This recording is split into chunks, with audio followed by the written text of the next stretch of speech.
All right, Stokastic, here we go. It's your old pal Emac, waiting for the little red button to tell us we're live. That took a moment today, Greg. It did. I thought I was in the wrong room all of a sudden. I'm like, why is this not working? Why is this not working? But here we are. It's an early Sunday morning for us here. So we have baseball. We've got NBA. All day NBA. You get the NBA live before lock at noon here. Very exciting slate yesterday.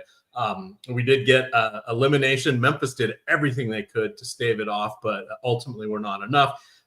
Getting swept without having Ja Morant. We saw Jimmy Butler not play. For those of us that did not set an alarm and assumed it was a 9:30 late start, like this guy here, to late swap. Fortunately, I still had a good night on DraftKings where he was not in any of my 50 lineups. But yeah, all in all, pretty solid. Had a nice little baseball night over there on the secret site Yahoo. So the baseball is what we're going to be talking about today. But I had the Mariners as my contrarian stack written up in the free Spotlight Pitchers and DFS Stacks article. 14 runs from them yesterday. Pretty solid. Guess what? The afternoon slate, I'm saying go against them with Max Meyer. So it's all about matchups here for baseball and the chaos. And we're going to help you guys embrace the variance here. How has your baseball season been going, Greg? Yeah, so I haven't gotten to play as much MLB DFS as I would have liked to. The primary issue for me has been that I found out that it's very hard for me to manage MLB and NBA locks at the exact same time. So I kind of have to pick and choose each day which one it is that I want to do. Now, for Sunday, it's pretty easy for me to play both because there's a 30-minute break in between. Sure. But for the baseball slates, like if I'm doing NBA live before lock and then I'm also doing playback afterwards, I could kind of only pick one, or else I find out I fuck up my CSVs, or I'm struggling to get lineups in while I'm also hosting the live before lock show or whatever. So I generally then just lean towards NBA because it's what I'm covering at the time. So overall, I've done okay with baseball, but just haven't gotten to play as much as I would like to. But today I could play MLB and NBA. Yeah. So what I was going to mention is I see a couple of people in chat here saying they've been having a rough go or in a slump. I was as well until been just on a heater for the last week in both sports. Sort of what I did with MLB is I just started out the season playing 150 lineups on DraftKings, 150 on FanDuel, my one lineup on Yahoo. I changed that up. I was not doing well on DraftKings. I was losing like 50% of my buy-ins like every single day. I dialed it back to 100 lineups, started getting to break even. I dialed it back to 50 lineups, and I've been okay since then. Now, small sample size, etc. Maybe I've just been lucky, but it's something where I was tweaking my approach. I did try some mass multi-entry there on Yahoo. Their uploads and their CSVs are just garbage if you're used to FanDuel and DraftKings, because they don't do a good job of setting up their download files. I mean, it's functional, but you can't use all the hotkey commands because it's just a jumbled mess. So that's why I started focusing on NBA 150 maxing over there on FanDuel, because I wanted to get volume and play again. So I like to adjust different things. And then the last tip that I put in is, since I started doing this, I really wanted to hold myself accountable because I'm playing across all of these pick'em sites and only one sportsbook, et cetera. You start to, your number, unfortunately, I never have to redeposit. So, but your numbers lie to you in your head. And so I went back and was looking, and I'm like, holy shit, I'm down like 2K on DraftKings in 3 weeks of baseball. That's terrible. So I've now set up a little spreadsheet where I just enter my balances for all the 9 sites I'm playing on each day. And it's helping me be accountable, because, you start to slowly lose or start to slowly win, and everything just kind of appears the same. Don't let your mind play tricks on you. Hold yourself accountable. So there was just some quick tips and tricks that I put up with over the last week or so, to going back to the basics is what I call it. Did that help my winning? Maybe, maybe not. Will it help me maintain my focus and be accountable? Yes. And that's, I think, what we ultimately need on these long slates and grinds. Okay, let's focus on some pitching here. Greg, up at the top, and I see he's got a nice little showing there in the top pitchers tool, is Tariq Skubal. And he is someone that I was surprised how much I liked him this morning. And I did all my analysis on him before our tools were updated. But it's really about picking on the Baltimore Orioles. So they've had some double headers. They have not been on all of the featured slates, etc. But you may have missed that they have Colton Cowser and Tyler O'Neill both on the injured list. Additionally, Anthony Santander, he's in Toronto now. So all of a sudden, we're missing some of our key players there, and it's putting in a bunch of veterans at the bottom of the order, capable guys like Ramon Laureano, Gary Sanchez, Urias, etc. But this is not the long extended, really good lineup that we've seen in a while. Will they get better? Yeah, of course. This is a great team, but going against the reigning AL Cy Young Award winner without all of their key players. Suddenly it looks like Skubal is a really, really good option. He is getting the Apex Predator treatment, 10-5 on DraftKings, $9,700 on FanDuel, $53 on Yahoo, but he is my top pitcher of the day. And that was not something, usually I don't write up, like the top, take the best pitcher, at their Apex powers. But I felt it was important to call it out today. I see our tools are catching up, but Baltimore's not quite what they are if you're looking at this at first blush. And handing this back over to you, Greg, with all of the sports going on right now, it's easy to miss little things like this and hold on to older preconceived notions. Yeah, I would say one thing that is a little bit of a concern for me with Skubal is he hasn't worked super deep into games this year. That could potentially limit his upside a little bit. But, as far as pay up options go, like if you have the requisite salary to spend up, you're not leaving money on the table to go from Skubal to Max Fried or Bubic or anything like that. So with that being the case, he's not my favorite overall pitcher on the slate. That's somebody else. Somebody else is really chalky, which is going to kind of tip my hand a little bit here because there's only two of them. This has been something Bellman and I were talking about the other day. It seems like every single slate now, there's two expensive options who are really, really popular and they eat up pretty much all of the pitcher ownership. We have that again today. And we've got Joe Ryan, 60% owned. We got Skubal, 54% owned. So Skubal, I think he looks really good. I am slightly underweight to the field to him right now. But with that said, I have 49% of him. So that's a ton. It's just not quite as much as what the field has. And like I said, a little bit of concerns about how deep he might be working into the game. He's only gone past 6 innings once so far this season. But, relative to the other pay-up options, yeah, of the most expensive guys, he's my favorite, but I'm just the slightest of underweight to him at the moment. Okay. When we look at comparing to the field, and that's the one thing I got to get better at with context on these shows, because looking at these across the multiple sites, he is going to be my main pitcher on FanDuel. He will be in my Yahoo lineup, but on DraftKings, what I typically do is I try to go around 10% below some of these chalky pitchers when they're like that, and then reallocate that to some of the other people that I think are going overlooked. And though he's not completely overlooked, I think that is kind of Tyler McGill today in Washington going against the Nationals. So he is someone that kind of started out as a reliever, moved into the rotation last year. I think 20 of his 22 appearances were starts. He's going against the Nationals lineup that, hey, much better with CJ Abrams back at the top there now that he's healthy again. But you're really counting heavily on youngsters, James Wood, Luis Garcia, and then veterans like Josh Bell and Nate Lowe. Those guys are not overly scary. The Nationals have won 5 of their last 8, which is a lot of fun.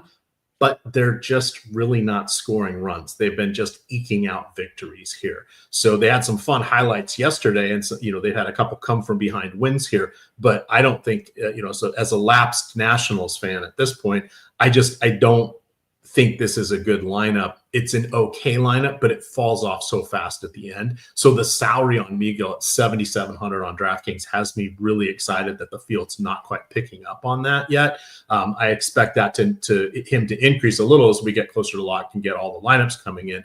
But still, I think I was not expecting him to be contrarian or at least underrepresented in tournaments. I thought people would push that way. The other thing we want to remember is the Coors Field Extravaganza is on the FanDuel main slate. Of course, it's on the Yahoo main slate. It's not on DraftKings. So that's going to change some of the player portfolio between the two big sites here. But those two guys are going to be my anchor pitchers today. Yeah. And so for myself, I'd mentioned that there is a pitcher I like more than Screwball overall. The pitcher I have the most exposure to it is Joe Ryan. His strikeout prop is crazy high, and it keeps going up today as well. He currently has a strikeout prop of 7.5 at home here pitching against the Angels. So Joe Ryan is the pitcher who, despite all the ownership going to him, I have him in 3/4 of my lineups. I have him, even though he's projected for 60% ownership, I still get overweight to the field to him. So cash games, I do think it's pretty easy. You're playing Joe Ryan and Tariq Skubal in cash. If you're playing on DraftKings, those are the two pitchers that you're going to be rostering. And if I could only pick one of the chalk pitchers, it is going to be Joe Ryan for me. But now, if I'm going to be contrarian EMAC, I totally agree with you. Tyler McGill is somebody who, if I am looking to roster one of the lesser owned pitchers, I mean, he stands out so much more than all the other guys by such a wide margin. He's been so good this year. And last year, we really saw an uptick in his strikeout stuff. So if you look at 2023, which was his first full season as a starter in the big leagues, he had an 18.5% strikeout rate, which, you know, he was not terrible, but he was just kind of like a back end to middle of the rotation starter. And then last year, he was able to up his strikeout rate to 27%. And then we also saw some increases kind of across the board with his actual results, his underlying results as well. He's only made 5 starts so far this year. So we're not looking at the biggest sample size, but he's been elite so far. 1.09 ERA, 3.01 expected ERA, 2.18 FIP, and he's maintained that strikeout rate as well. It's now a career high 28%. So Tyler McGill, who was never a top prospect or anything like that, but he's 29 years old. He's in his prime. He's always had pretty decent stuff and good velocity.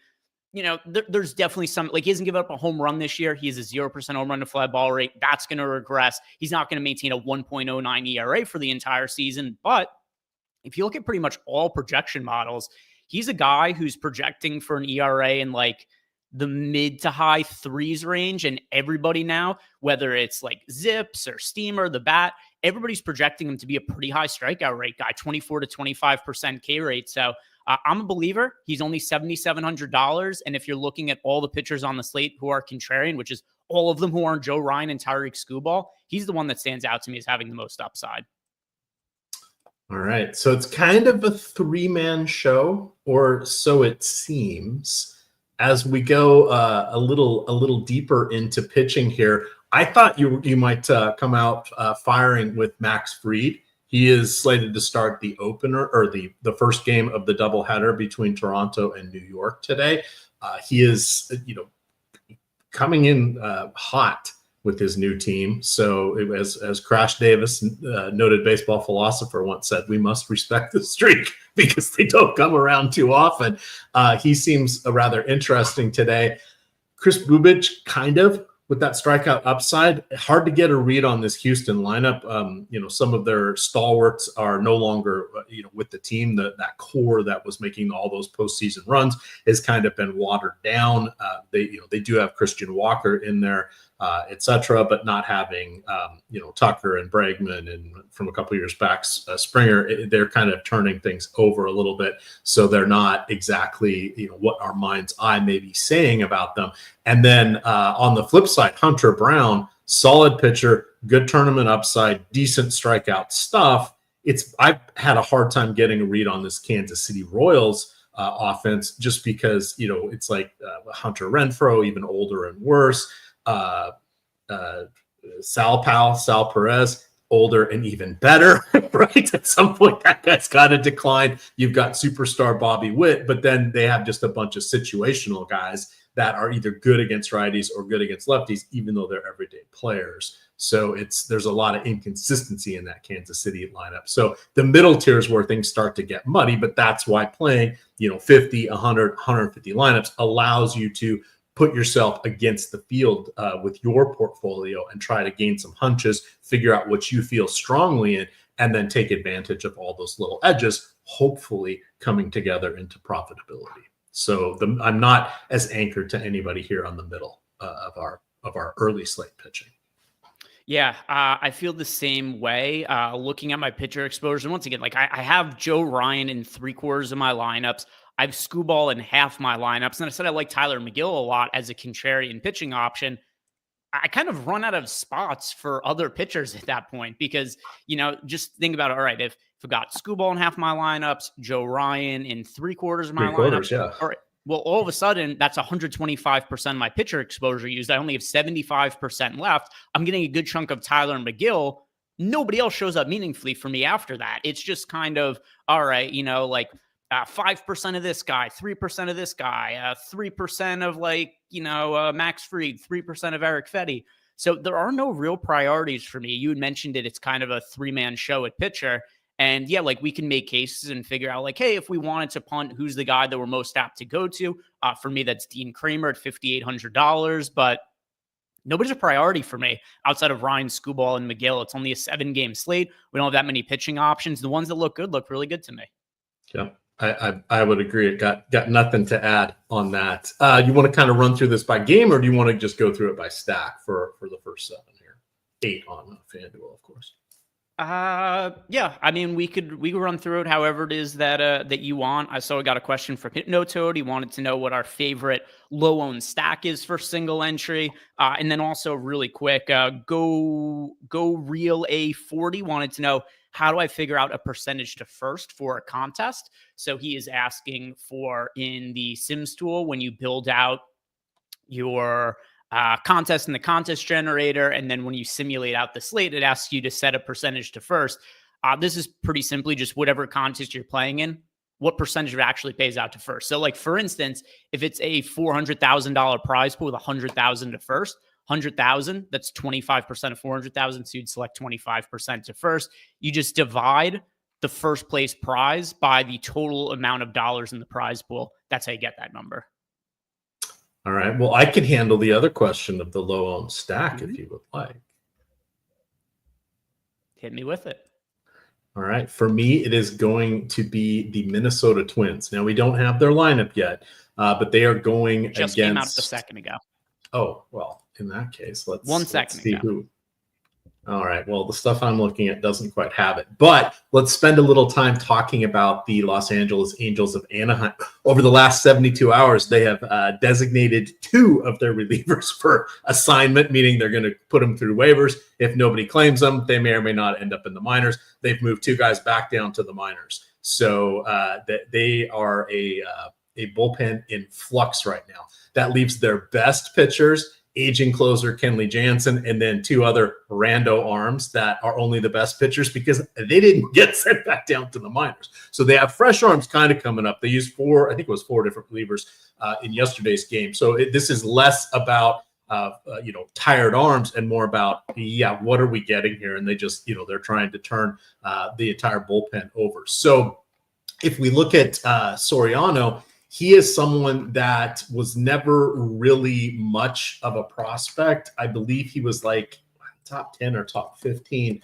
prospect for the Angels, but he never made it on any industry lists at all. He's was probably better suited as a reliever, but they need arms. They're kind of desperate for that I'm just going to call them Anaheim.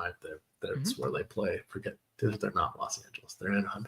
In any event, he's better suited as a reliever. The challenge that he has is when he moved into the starting lineup, his strikeouts dropped to about 7.5 per 9. That's rough. He has a 3.8 walks per 9. That's not great either. Doesn't give up a ton of power, but gives up contact. If he's not getting ground balls, which is how he's trying to survive as a starter, if these are going into the gaps, if they turn into line drives, he's not great at run prevention. That all adds up nicely for the Twins. Why are the Twins, a little off the radar? Well, they're missing some of their key players. Matt Wallner recently went on the injured list. Luke Keyshaw, who had popped up and was stealing bases and looking great in his 7 games or whatever it was, he's on the injured list. The home run king, Royce Lewis, home run king, went healthy, not healthy, because we're just not allowed to have good things. And then they finally put Willie Castro on the injured list after they just sat him for 8 days as he was dealing, I think it was with an oblique issue. So that really hurts them. But You've got Byron Buxton as the only expensive player there. He's healthy for once. He looks great. And then you just dollar cost average down with Larnack, who's really good in lefty-righty situations, and Edouard Julian, who he was the guy I wanted to make sure was batting leadoff here, and he is. So he didn't play yesterday. Usually, he's not an everyday player unless it's righties on the mound. He had, I forget if it was 3 or 4 walks on Friday, Greg. So he is just a slap hitter at best, but he's got a discerning eye, and if he can get on base, he's a key part of stacks. And he led me to a very nice night on Friday on FanDuel, because using the single lineup builder, as I like to do over there on FanDuel for at least 5 lineups, he was in all of them. And that is those lineups I like to put in the leagues and the smaller field tournaments here. He was very, very helpful, because I think he was like 22 or 2,300, allowed me to get everything else I needed around him. But another way you can use these stochastic tools, we have the single lineup generator, which is a lot of fun to play around with. But that is my contrarian stack. And I'm actually, you're kind of looking at those 4 guys. They become contrarian on FanDuel because we have the Coors Field Extravaganza. They're a secondary stack, slight differentiation there between those 2 terms, but a secondary stack on DraftKings where we do not have Coors Field. But that's a team I feel strongly about today. And it's the main guy's not in there. I see Buxton's not in there. It becomes more contrarian now. Top 3. Focus on their top 3. Yeah, I'm not sure how contrarian they're going to be, because we do have them projected as the 4th most popular team right now, which is largely due to how cheap the offense is. So I think people are finding them pretty easy to build with the 2 top pitchers on the slate in Joe Ryan and Tariq Skubal. I mean, we'll see when ownership updates.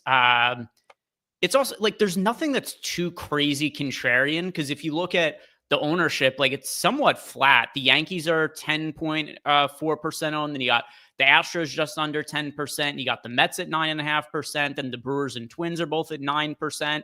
So you've got almost every single team on the slate is 6 to 10% owned, other than the Angels and Orioles. And I'm not really dying to stack the Angels or Orioles. So it is kind of hard to answer the question of what our favorite contrarian stack is, because basically every offense is nearly identical ownership, but the Twins and the Tigers. And but the Angels and the Tigers. Okay, I fucked up again. I've got another good answer then, because the Orioles, and I'm not looking to roster either of them against the chalk pitchers in a meaningful way. Yeah, I figured it was going to be the Mets that came in overwhelmingly popular today, because they had a decent, they've got a pretty good, or they did anyway earlier. Yeah, it's still about a 4.5, 5 team total there. But I thought people were really going to pick on Mitchell Parker, and I was going to offer words of caution. He is, turning into a decent innings eater, kind of a surprise guy there for the Nationals. He survived 28 starts or so last year. Didn't really get his ass kicked in many of them at all, which is what is dangerous when you try to go in on an expensive stack today. However, if people aren't going after the Mets, I like the Mets because they're not the LOL Mets anymore.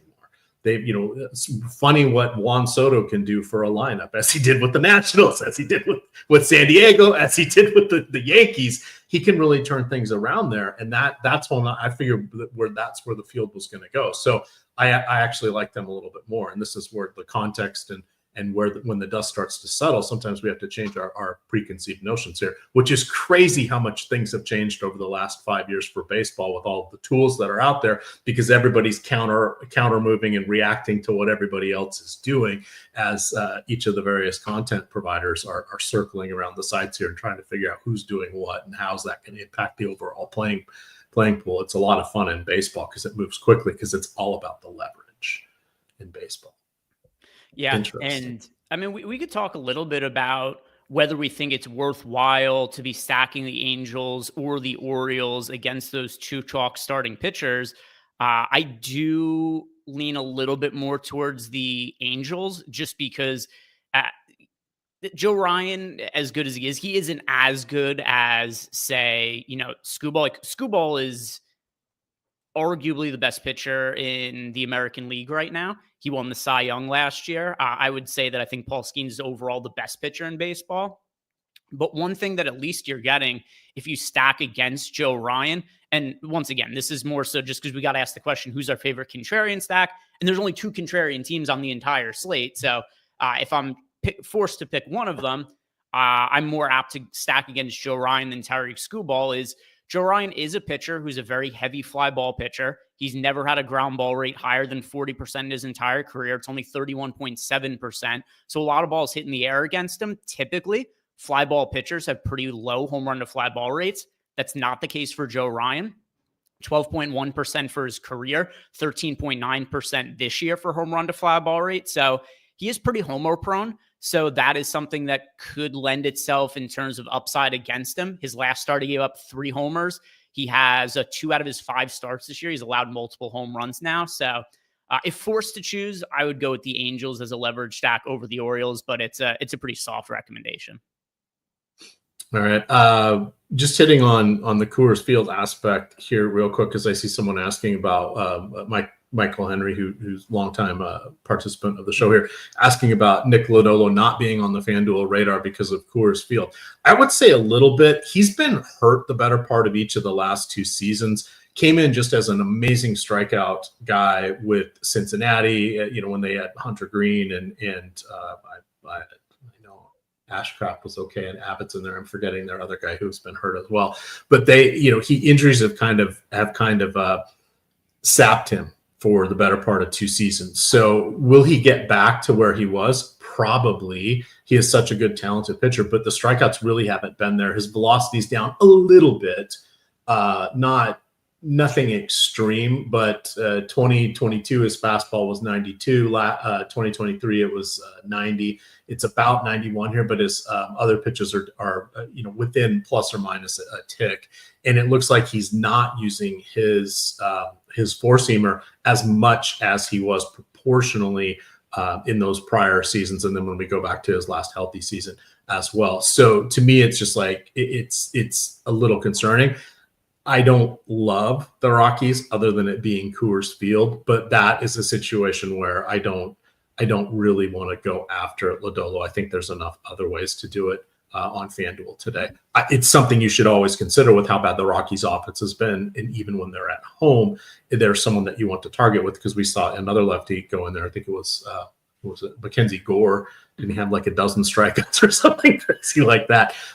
So the Rockies are always someone interesting to pitch on. If this was the Lodolo of his last healthy year, different answer from me than it is right now. But I think we have other options today that I don't think we need to assume that extra risk there. But thank you for always reading my articles, Michael. I appreciate that. One thing odd too, Lodolo's seen his strikeout rate dip each year since he's been in the big leagues. Each year it's gone down. Now it's so low this year that it has to go up. There's just no way it could be as low as it is right now because he has a 15.3% strikeout rate, but year over year, rookie season, 29.7% strikeout rate, 28.3%. Last year, 24.7%. This year, 15.3%. So he does appear to be regressing a little bit. I think this has been a bit extreme, but you're also looking at him. He's not that inexpensive. Like, he's $8,400 on FanDuel. We also have the Rockies with a 5.7 projected team total here. So I'd rather look elsewhere. It's not somebody I'm super keen on playing in Coors Field. And then also super dangerous to roster a pitcher in Coors Field who's struggling to generate swing and misses at the moment. All right. I see people in chat talking about strikeout props. Do you have any good ways that you can look at the market, Greg? Maybe find some props or other wagers efficiently here? Absolutely. Perhaps with some sort of portfolio EV tool? Absolutely. Actually, the answer, funny enough to bring it is the portfolio EV tool.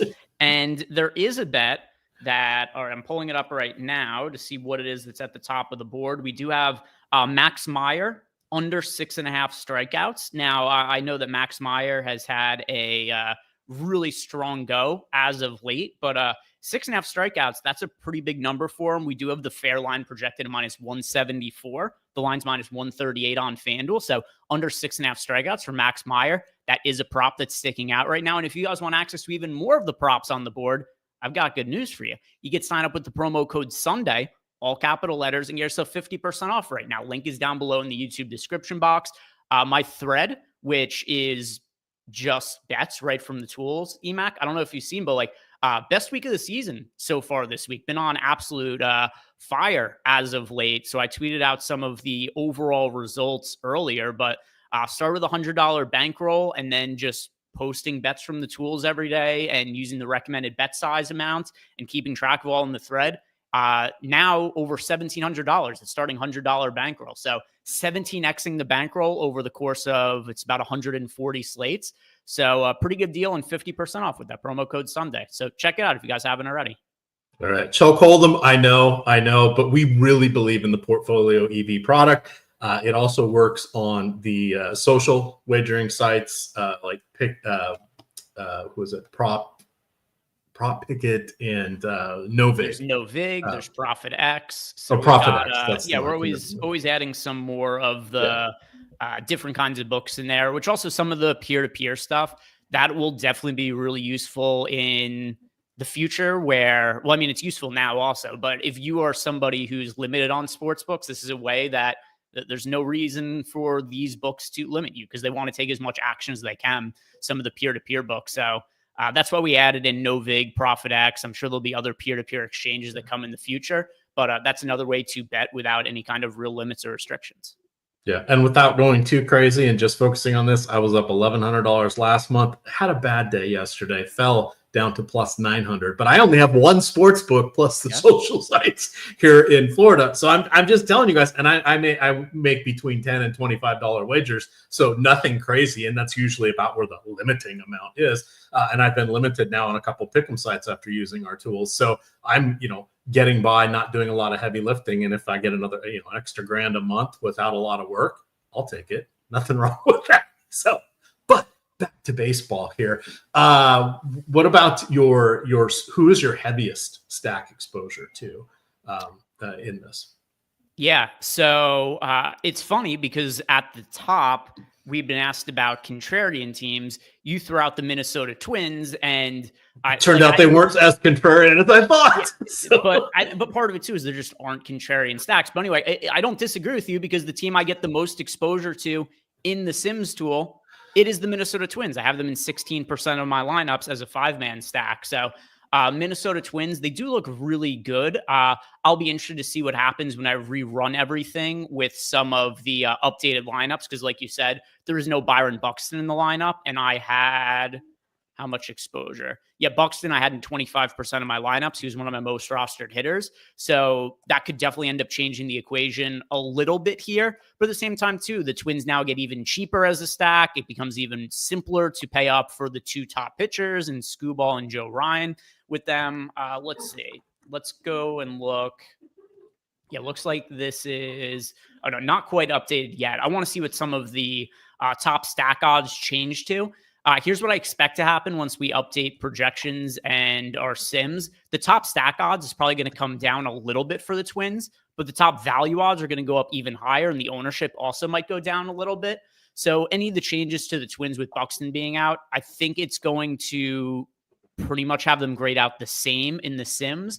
But I am interested to see what that ends up looking like. But either way, I like the Twins a whole bunch. I like how cheap they are. I think it's a great source of salary savings. All right.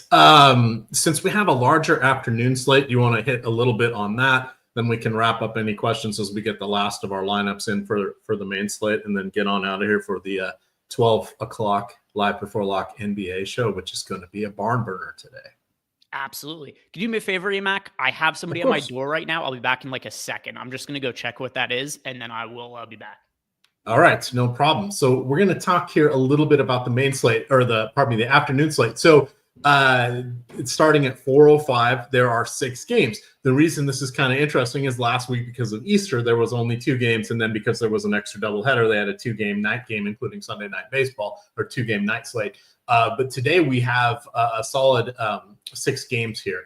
The pitching is questionable, shall we say? Our options are at the best are Tyler Glasnow, who has been rather hittable this season. Is it just been a run of bad luck? Is it the change in teams? I don't know, but he is someone that, while he looks He's got the brand name recognition. He is kind of a dodgy pitcher for the Dodgers at the moment here. So he made me a little bit nervous. The guy I liked, and I mentioned that earlier today, was after recommending the Mariners last night, I'm actually recommending Max Meyer today. Now, Greg went over that strikeout prop. He talked about how Max Meyer has been kind of over his skis this season. And the Mariners do have a 4.2 implied run total here. So this is not your traditional going after an ace, who is carrying ace prices this afternoon at $9,300 on DraftKings, $9,900 on FanDuel, and $50 on Yahoo. But he is going against a Mariners lineup that is just kind of smoke and mirrors on the back half. You're looking at Dylan Moore, J.P. Crawford. They'll probably have Mastropioni in there.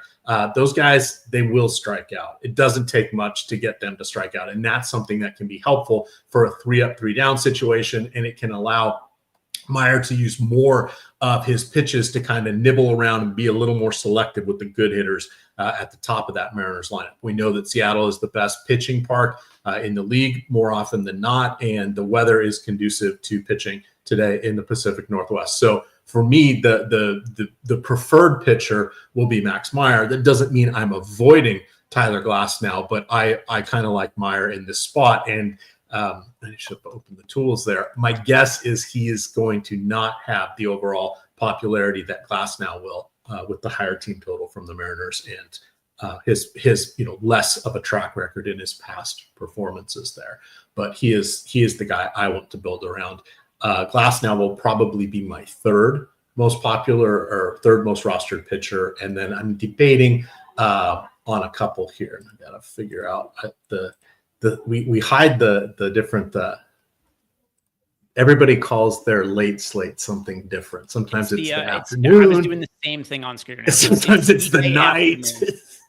It's so confusing. Look on the screen right now at how many different slates there are on DraftKings and FanDuel, where we've got, here's what it is: DK, FanDuel, Yahoo, DK early, FanDuel very early, FanDuel early, DK night, FanDuel night, DK afternoon, FanDuel late, DK turbo, FanDuel express. So yeah, exact same where I'm looking through. So like, which slate is actually the afternoon one right here? By the way, was somebody coming to look at my roof? We're just getting it inspected. Do it with drones, which is kind of cool now. But so that's there was somebody there to look at my roof with drones. So in case people, in case inquiring minds wanted to know what it was, and I was expecting somebody to come over today, so that was why I went and did that. But anyway, we do have the DK afternoon is the one that this is labeled as in the tools here, and here's what we got for ownership.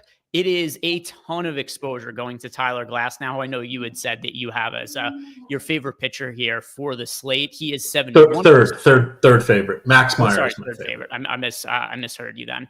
But we've got Tyler Glasnow, crazy popular. And if you're just trying to figure out like who's the pitcher who's most likely to succeed, the answer to me is Tyler Glasnow.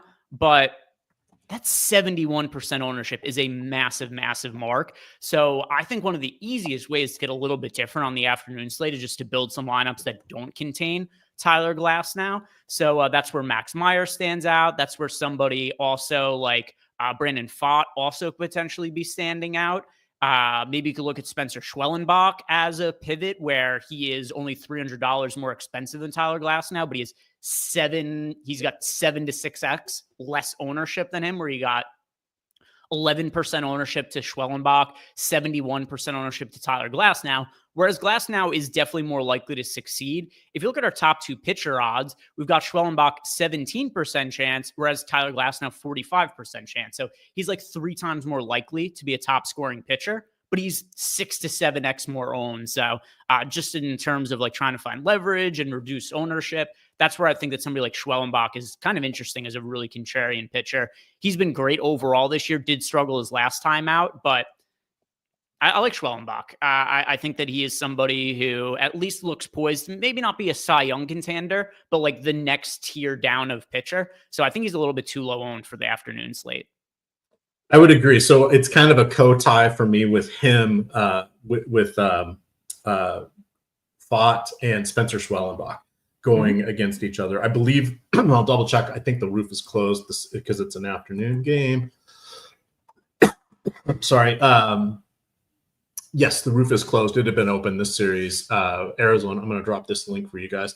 Arizona always announces their entire before each series what they're going to do with the roof, and rarely will they close it during the game. Sometimes they will if it ends up being really hot or etc. But they don't. They usually are.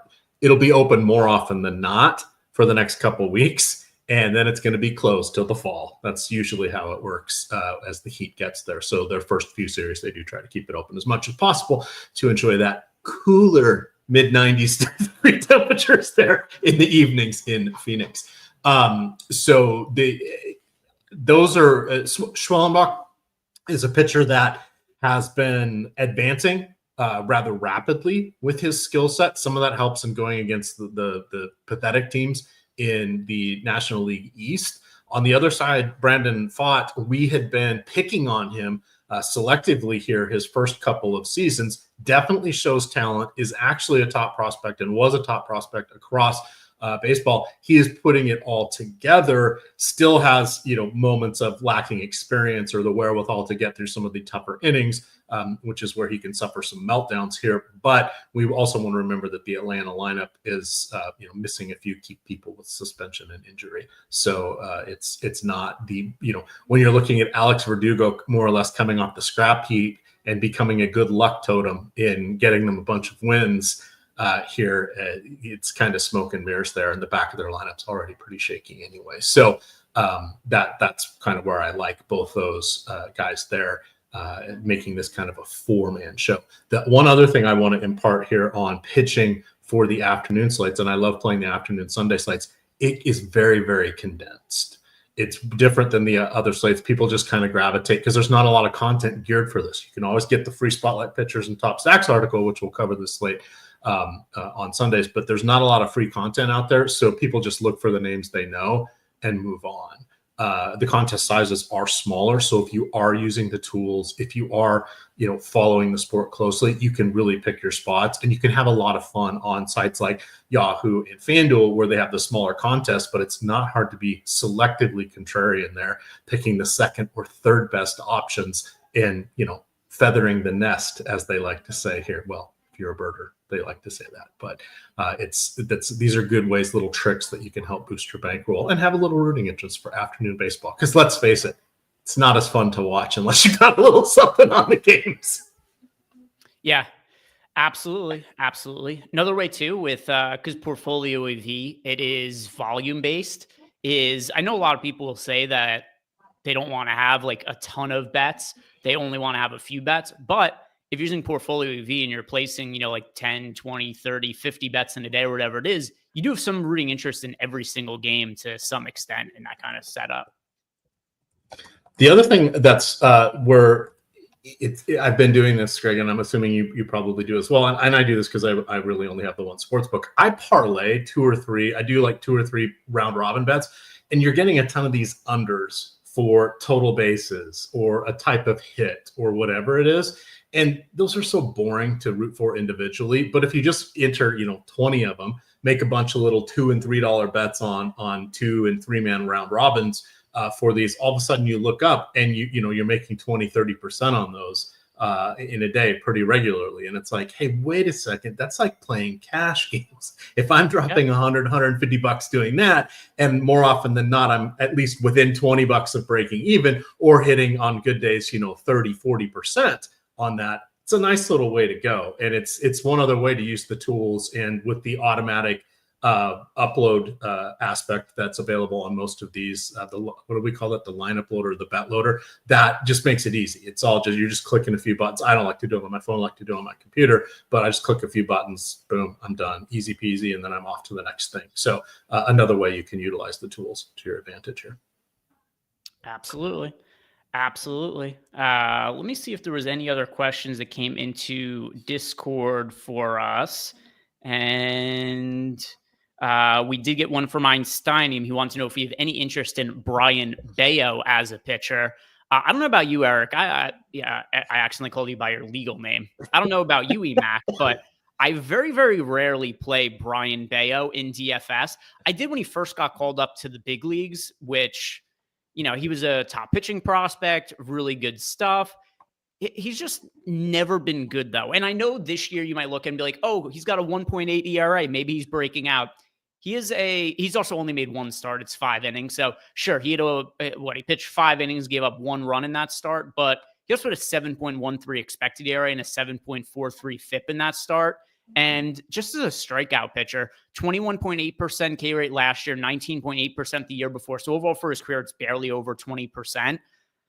He's just not a good pitcher who doesn't have a lot of strikeout upside. And while the stuff is really good, average fastball velocity has always been between 96 and 97 miles per hour. For whatever reason, gives up a ton of hard contact, doesn't generate swing and misses. I very rarely find myself getting to much, if any, of Brian Bello. Yeah, and he got 97 pitches in the other start. He had been injured, but he did make 4 rehabilitation starts, so he should be ready for a full workload. Just hasn't seen major league hitters here. Got to give a shout out here to Benny Hernandez. Said respectfully, it did turn around before Juan came to you. Yes, the LOL Mets have been on an upswing. Pitching injuries that kind of hurt them. Secretly, I'm kind of a Mets fan. I love Brandon Nimmo. Prior to that, love Daniel Murphy, unsung hero. And then especially when Murphy came over to the Nationals for their heyday, that was a lot of fun. And he actually was a legitimate revenge hitter. It wasn't even a remember me. It was actual revenge when he would go against the Mets. I swear he had their numbers. So yes, shout out to the Mets, but they are definitely a formidable lineup. And then, I mean, Francisco Lindor, what a story that is. That guy came up as a switch hitting, all glove, no batter or no hit kind of guy. And he's been one of the best hitters in baseball since coming to the majors. Love baseball, Greg. You never know what's going to happen. And it's as good as a start as the Mets have had this year. Juan Soto has been massively disappointing to this point. He's got a 110 WRC plus.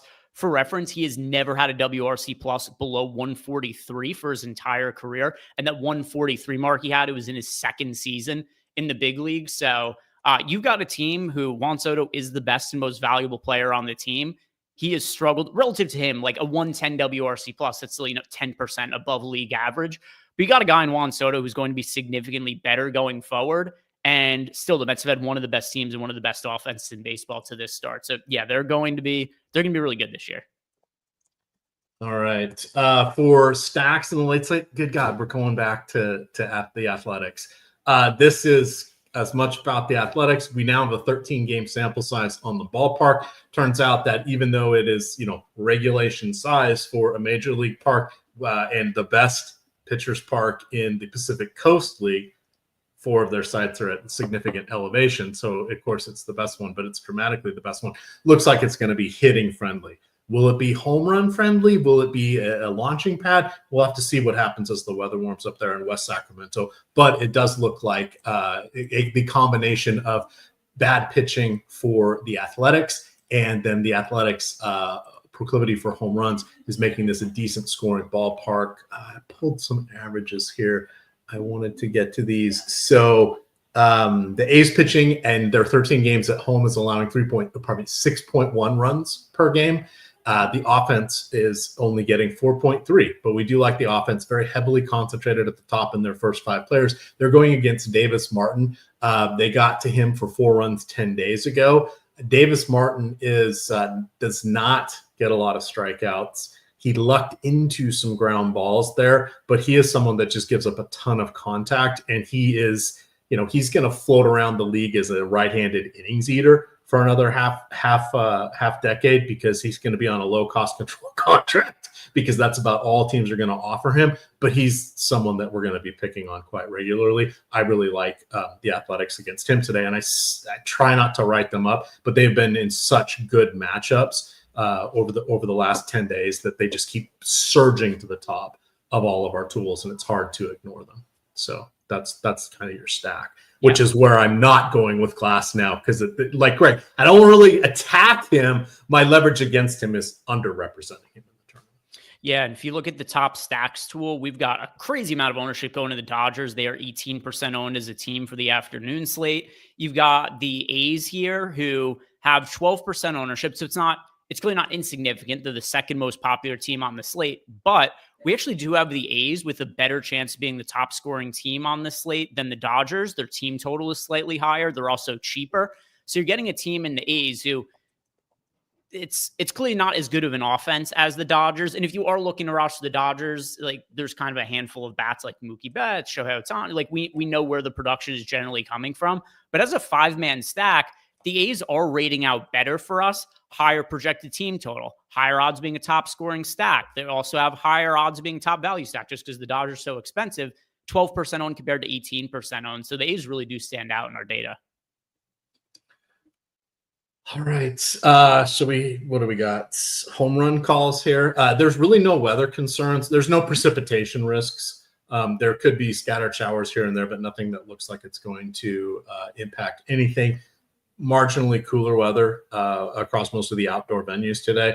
That will start to change here as we get into May next week. And we'll really start to see it change as we head into June. But we're gonna start to see the southern states first, some of the Southern California, the Dodgers and the Angels, and then especially in Tampa, because remember they're playing outside every day in Tampa now with the Tropicana Field suffering Hurricane Milton damage and being closed out for at least this year and potentially next year. Now they're saying that first they were going to condemn it and just move everybody. It's funny to see, having lived through the 95 season in Seattle where they were talking about moving the Mariners. I'm seeing the same thing happen here in Tampa Bay. It's kind of interesting going through that again. I'm getting flashbacks, Greg.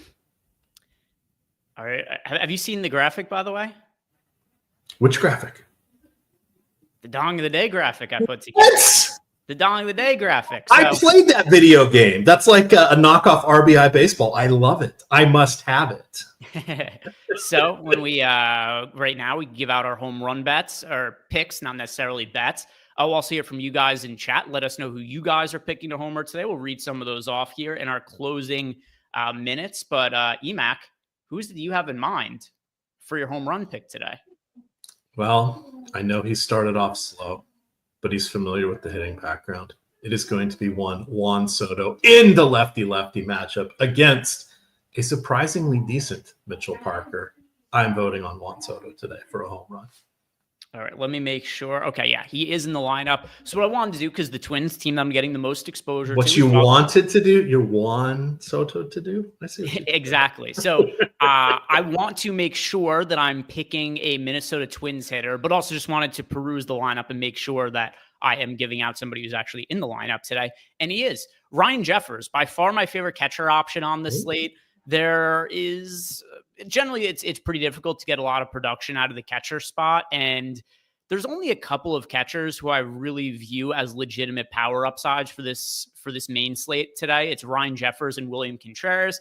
You got Jeffers also being $700 cheaper, but then also he just correlates with a stack that you and I both like in the Minnesota Twins. So Ryan Jeffers, $3,600. That is going to be my dong pick of the day. And here's what we have for chat, Emac. We got G. Joyner. He's going with Carpenter. We've got Randall Ducote. He's going with Bo Naylor. Stephen Leibowitz is going with Spencer Torkelson. Dirty O, he's also gone with Ryan Jeffers for today. We've got BD. He's also going with Juan Soto. Michael Henry is going with Aaron Judge. All right. A little bit of a cheap pick, but it's all right. Nothing wrong with that. We haven't outruled Aaron Judge as a pick or anything like that. If you just want to try to get the answer correct, he's the guy who's going to be most likely to get you the correct answer here. Trevor Larnach from Chad Wiseman. We've also got Aaron Hines going Marcell Ozuna. Reg Kella's got Jace Young. We've got Bowers from G. Joyner, and then Luis Robert from Mike Holly. And that's going to do it for us today, Emac. So if you guys haven't done it yet, like the video, subscribe to the YouTube channel. By the way, Folk Matt threw Cal Rayleigh in there. Any final thoughts, Emac, before we hand this over to the NBA Live Before Lock guys? Regarding Aaron Judge, as another famous judge once said, Judge Mills Lane, I'll allow it. All right. All rise.